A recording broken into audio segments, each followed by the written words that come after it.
why I see you. I come alive for my love for you. Hey everybody, welcome. You are tuned into IntellectualRadio.com, and this is the Wise Wife radio show, and I am Lynn Sharif. I am so happy that you're joining me today. We're going to have a great conversation, so really appreciate it. I had a post today, and I said I wanted to tell you about the book that saved my marriage. It is amazing. It is called The 7 Principles. I know it may be backwards for you, but it is called The 7 Principles for Making Marriage Work. And it is by John Gottman. And what's so cool about this is that there's a whole Gottman Institute. They have done research, tens of thousands of people that were researched, and they can actually predict what couples are going to be divorced based on certain principles, certain things that they see. And so I absolutely recommend that you pick up this book, and I'll tell you how I came across this book. My husband and I had been married. This was back, I'd say 2008 to 2010. And that was about 7 years into our marriage. And so it may not be true for your marriage, but definitely for mine, we had some bumps in the road at that time. And I was looking for a counselor and desperately, and we ended up finding one, and she recommended this book. And I'm going to go over a couple of things that are in it. And I'm telling you, I saw myself in many different places in this book. And we learned a lot of things about how to heal from some of the things that had been set up. And I want to share those things with you this evening. So there are a lot of tips in here, but the main points that are really important are to look for what he calls the 4 horsemen of the apocalypse. The 4 horsemen. And the 4 horsemen is actually a term that comes from the Bible. It talks about the end times. So the 4 horsemen of the apocalypse show up.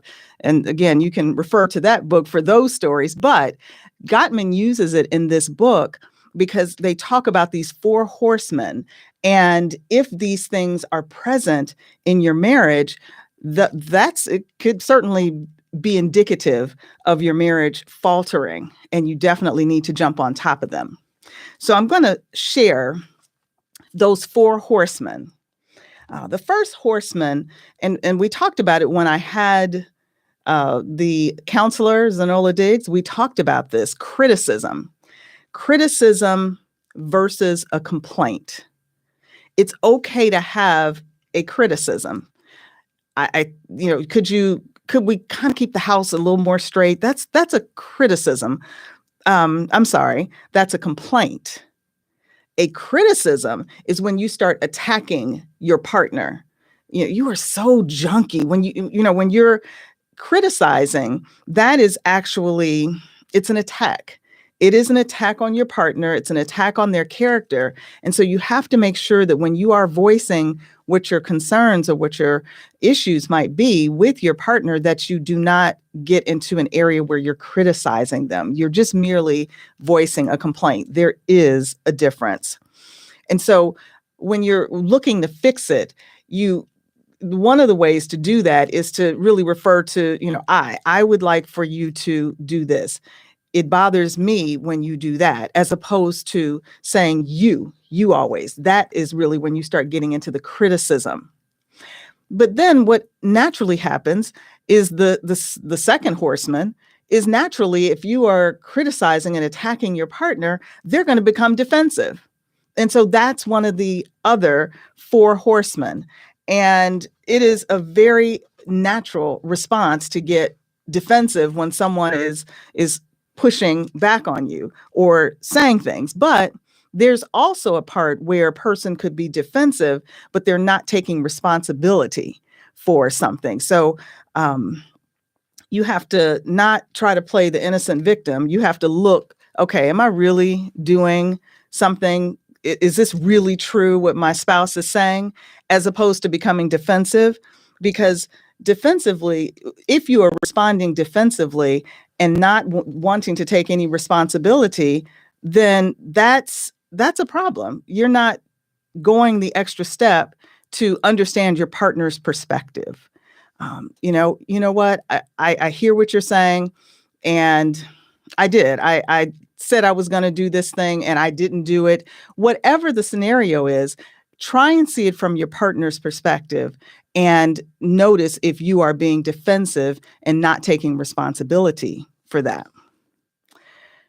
The actual number one predictor of divorce, according to John Gottman. And if you are just joining us, you are on IntellectualRadio.com, and this is the Wise Wife Radio Show, and I'm Lynn Sharif. And today we're talking about this book that I believe saved my marriage. It's called The 7 Principles of Making Marriage Work, and it's written by John Gottman. Very well read. So yeah, this one, really, really good. So we're talking about the 4 horsemen of the apocalypse. And these are the 4 things that typically, when marriages are faltering, this is what you see. We've already gone through criticism. Then we talked about defensiveness. You're not those people who are not taking responsibility. And then the number one predictor of divorce is contempt. And contempt is usually it's usually long simmering negative thoughts about your spouse that start to come out as contempt. That's when you might mock them, making voice, yeah, calling them names, things like that. It's the number one predictor, because it's to the point where you just don't even care. And you just are going beyond those character attacks that I'm talking about, or that I talked about earlier. You're going there. You're feeling superior to them, and you're kind of looking down on them. Those are all signs of contempt. And one thing that so I told you that my husband and I found a great counselor who did recommend this book, and we had gone to another counselor, and while it wasn't a fit, which that's a point, even if that first one does not fit, please do not stop. Try another. But one of the really important things that I got from this other counselor is about your narrative for your spouse. So think about this. When you first start dating, it's like, oh, he's so attentive, or, she's so this. I mean, you're glowing. You're talking about all these wonderful things about your mate. If you've been married for a while, and if there have been problems, when things start going bad, start listening to your narrative. Is your narrative now turning to, he's so controlling. Ugh. She gets on my nerves. She is just always mad. I mean, your narrative is starting to change about your spouse. And that's the beginning. So I really want you to mind your narrative. What are you saying to yourself about your spouse? Or better yet, what are you saying to other people about your spouse? And when you have found yourself going into the negative, that could be a sign that there is contempt. So watch your narrative. And so the way to fix it really is to start thinking about those things that drew you to your spouse in the first place. I'd given you a homework assignment of looking at your wedding pictures. Go back and look at those things. Start thinking about positive things about your spouse, because positive thoughts can turn into positive feelings. So you really have to be very careful to not just always think about the negative thing. Think about the positive thing. And so if you want to even take it a step further, write them down and share them with your spouse. Tell them, you know what? I really love the way you take care of our family. I love the way you take care of our home. I love that you can really throw down in the kitchen. Those kinds of things are going to help you to stay in a more positive state, so that when problems come, and they will, that you don't find yourself sliding into that 4 horsemen of contempt, that number one predictor. So we've talked about criticism, defensiveness, contempt. That's at number one. And then the last one I have talked about before is stonewalling. I was guilty. Stonewalling is when you really withdraw from the interaction. You're shut down. You're not saying a word. That was me. And one of the things that, at least for me, and I saw myself in the pages of this book, they talk about when you are having these arguments and say, for instance, your spouse is giving you a list of the things that they really don't like or things that they want to change, you can become flooded, or at least I understood it when they said being flooded. It's like there's just so much coming at you. It's just like, I got to shut down. I have to shut down. And at least for me, and this is not in defense of that, because it was not the way to do it. But I just felt that if I couldn't say anything nice, I'm not saying anything at all. So I'm just going to be like a sphinx. And that's not good. You can actually speak to this. It's like, you know what? I'm really too mad to talk about this right now. I know we need to, but I'm going to need a minute. But you have to come back to it. But recognize that when you are getting too angry and you want to take it a step further by I'm not saying another word, or I'm going to say something really nasty, say it. I don't say it, but say that you need to have a step back. I need a minute. Okay. So we talked about the 4 horsemen of the apocalypse: criticism, contempt, defensiveness, or stonewalling. And so if you are online with me, drop into the comments, is this familiar? Do you see some of this happening in your relationship? And if you do, I definitely want to hear about it. And remember that you are on IntellectualRadio.com and you're on the Wise Wife Radio Show. And by the way, if you want to call in and even talk to me, I would love to hear from you. I'll be on for a few more minutes and you can reach me at 708-223-8953. I am here in the studio. Phone lines are open. I would be more than happy to take your call. I'm just double checking to see if there are any questions in the comments. Okay, so I've got somebody who says they can relate. And that's important. That's important. If you see yourself here, I want you, because obviously I can't go through, I'd love to read this book with you, but I just want to give you the highlights. The 4 horsemen, though, are huge. So definitely pick up this book. It's in the comments and you can get it at your local bookstore. And so when you have been in the area of contempt, I'm going to give you 8 phrases that you might have used or may have used in your marriage that could point to there being some signs of trouble.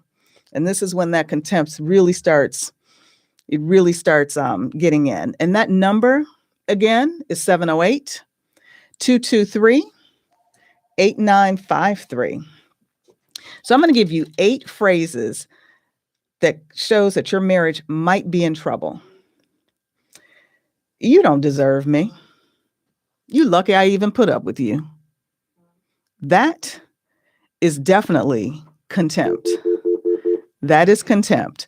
You don't deserve me. See, remember I talked about that superiority, that you're kind of looking down on your spouse and saying things like that. So if you find yourself saying something like that, that could be a danger point. This one is big. Everything's fine. I'm fine. Ooh, I was good for that one. Everything is fine. And really, everything is not fine. And I definitely want to pick up on that. But I do want to also go to our phone lines because we have a call coming in. Hello, caller. Thanks for calling. You've reached the Wise Wife Radio Show. Hello, how are you?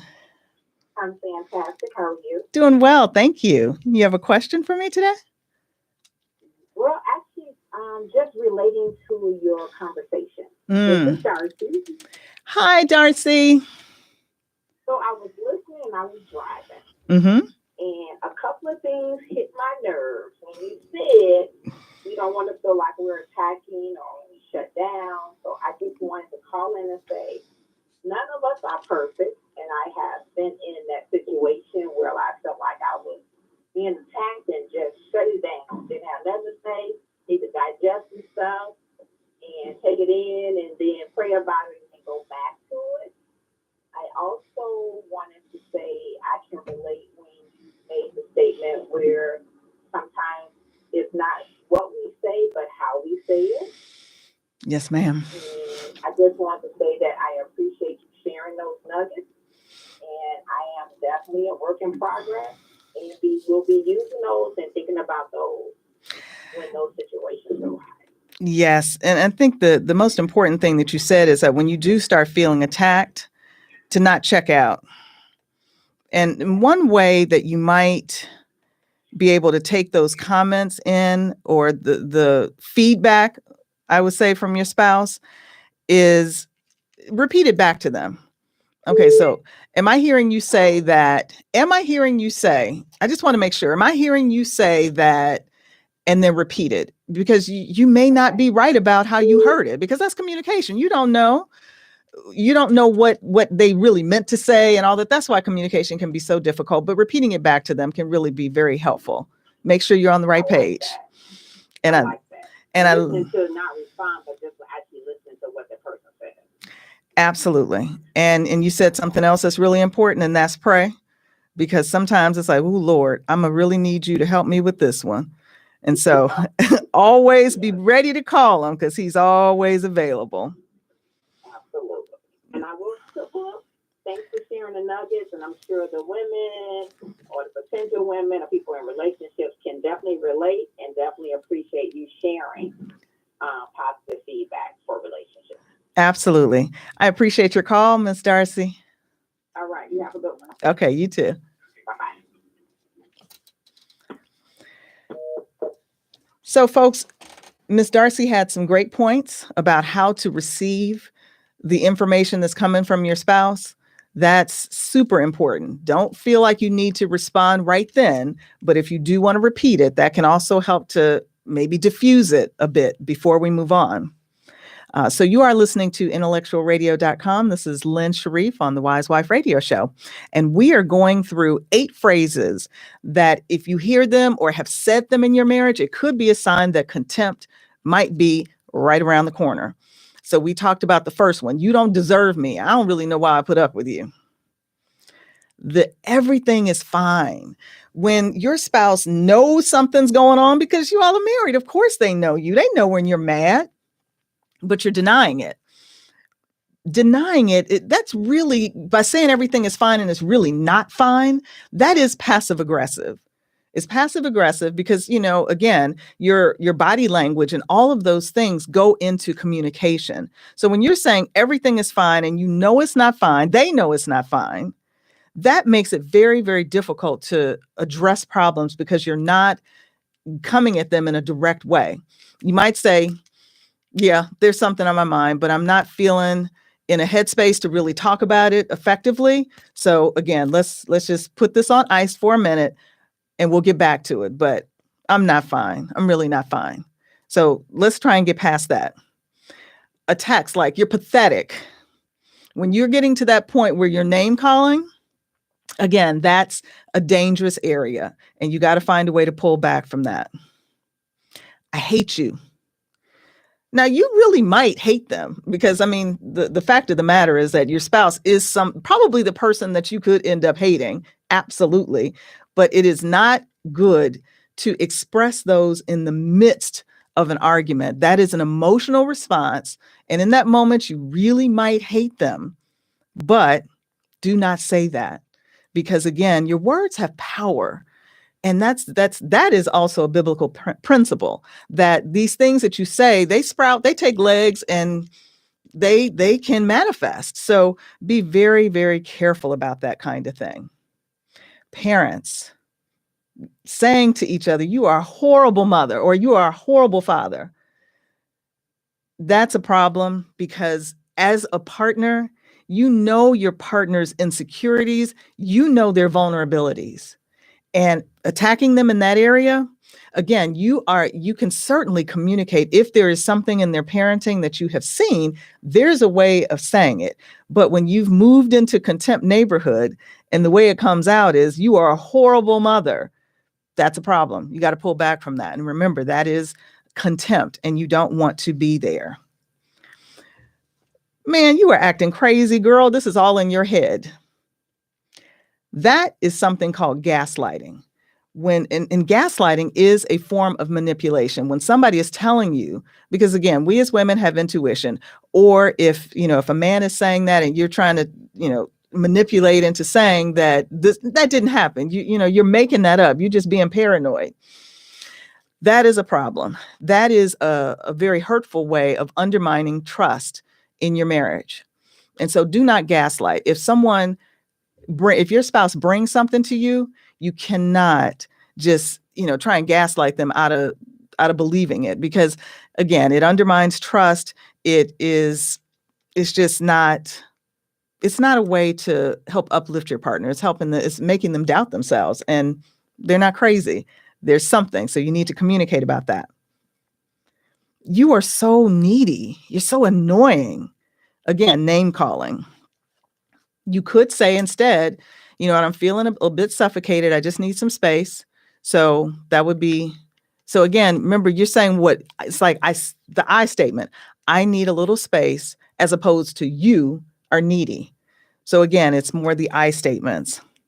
And then the last one that really is a sign of contempt is I'm over this. I'm out of here. I really, it's threatening divorce. Threatening that you are going to disconnect. Okay, maybe I'm not going to divorce, but I'm just done trying to work this out. I absolutely understand being in that space, because sometimes it can get exhausting. You remember we said marriage is work, and it's exhausting sometimes when you're dealing with emotional issues and you don't have a way out. So I have felt that way before, and I went an extra mile to find a counselor to help us talk some things out, got this book, and started really digging in and doing the work that is necessary to have the marriage that I wanted. And so I want the same for you. So if you used any of these 8 phrases, or you've had them said to you, I really want you to let your partner know that you heard about this. And if you have a friend that is going through this, please share this broadcast, share this book that they can get, so that you can start doing some things to help yourself. Is that fair? Great.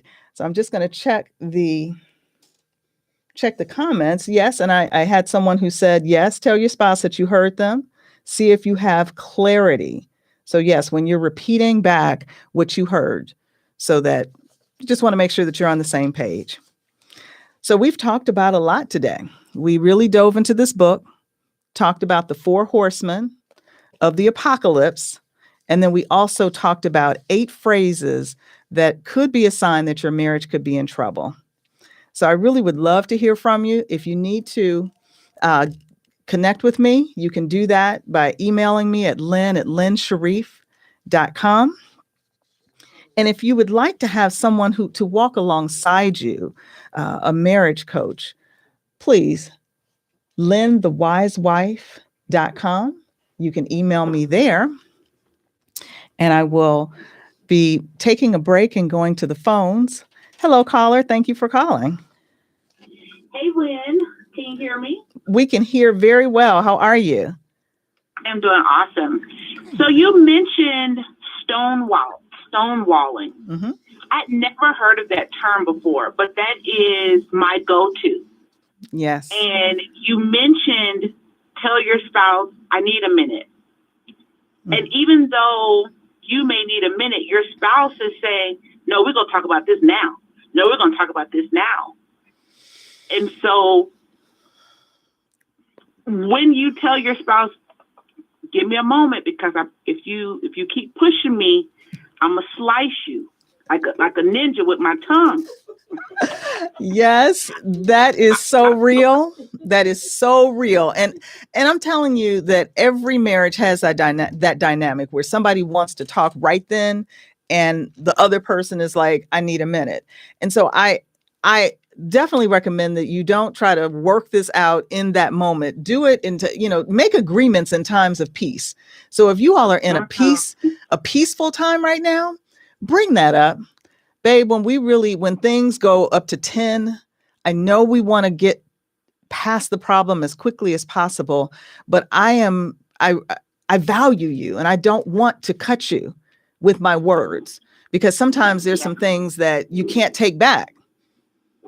And so make agreements in times of peace. So try and have that conversation when you all are not in the middle, because then it's not going to get good. I want to talk now. Yeah. I need a minute. It doesn't end well. It doesn't end well. So I love that. That makes perfect sense. When we're in a good space to then mention, listen, when I say give me a minute, please. Give me a minute. Yeah. I'm going to need that minute. Thank you so much. Absolutely. And thank you so much for calling.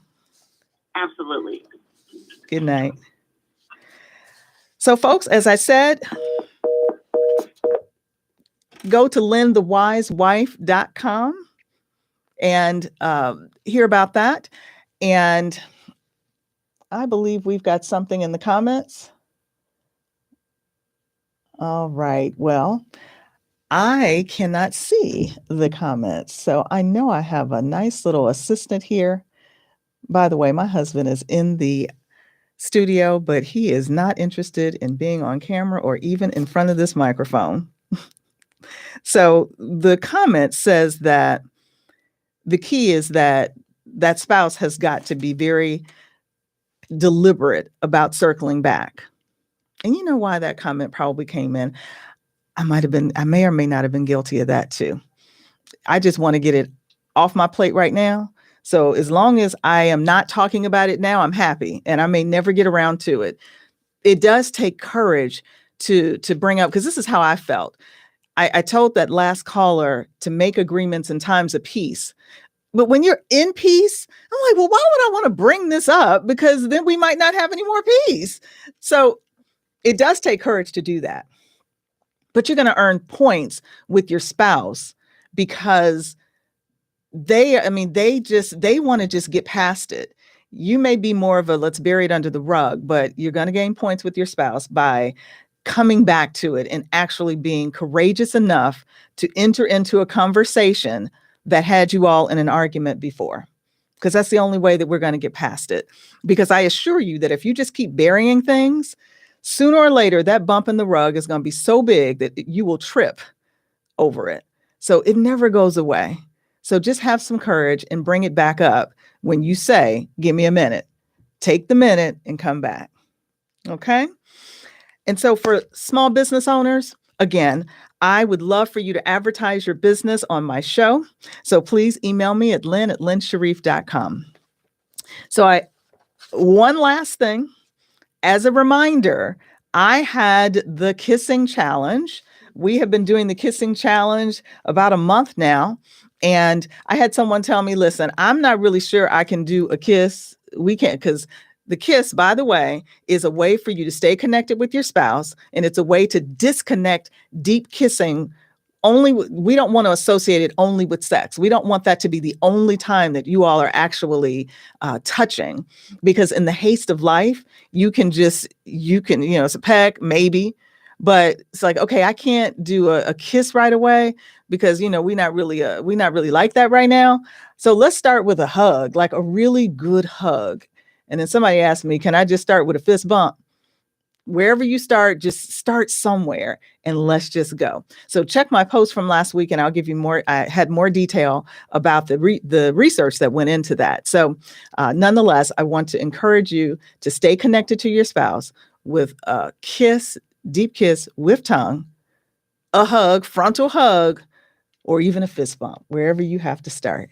Okay. All right. I'm so happy that all of you have joined me today. And really look forward to seeing you on next week. The radio show, intellectual.com, The Wise Wife Radio. Thanks a lot. I see your tenderness, your lovely, your sweetness, my darling. I see you when I hold your face in the palm of my hand. slowly.